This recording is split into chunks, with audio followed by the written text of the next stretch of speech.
एक राधेश्याम नामक युवक था। स्वभाव का बड़ा ही शांत एवं सुविचारों वाला व्यक्ति था।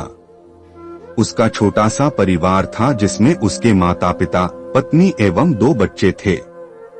सभी से वो बेहद प्यार करता था।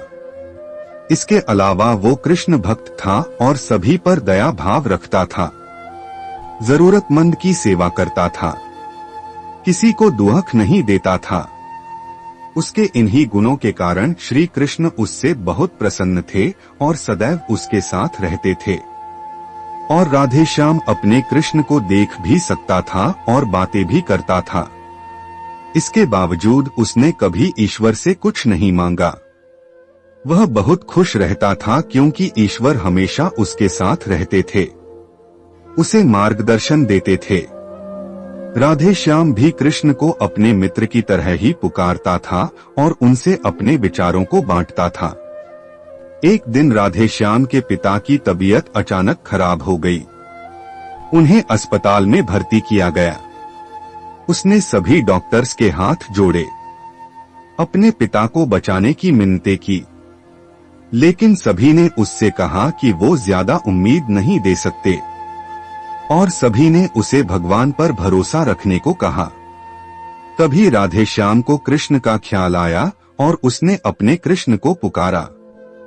कृष्ण दौड़े चले आए। राधेश्याम ने कहा, मित्र, तुम तो भगवान हो, मेरे पिता को बचा लो। कृष्ण ने कहा, मित्र, ये मेरे हाथों में नहीं है।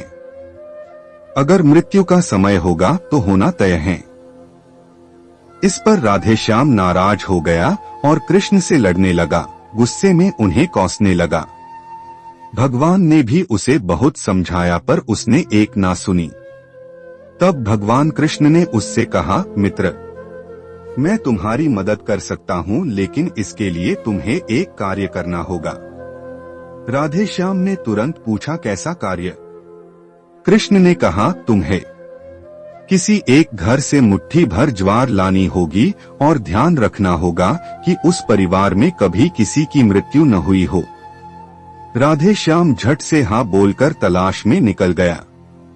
उसने कई दरवाजे खटखटाए।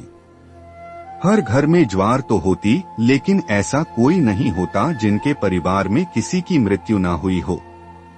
किसी का पिता, किसी का दादा, किसी का भाई, माँ, काकी या बहन। 2 दिन तक भटकने के बाद भी राधेश्याम को ऐसा एक भी घर नहीं मिला। तब उसे इस बात का एहसास हुआ कि मृत्यु एक अटल सत्य है। इसका सामना सभी को करना होता है, इससे कोई नहीं भाग सकता। और वो अपने व्यवहार के लिए कृष्ण से क्षमा मांगता है और निर्णय लेता है जब तक उसके पिता जीवित हैं उनकी सेवा करेगा। थोड़े दिनों बाद राधेश्याम के पिता स्वर्ग सिधार जाते हैं। उसे दुख तो होता है, लेकिन ईश्वर की दी उस सीख के कारण उसका मन शांत रहता है।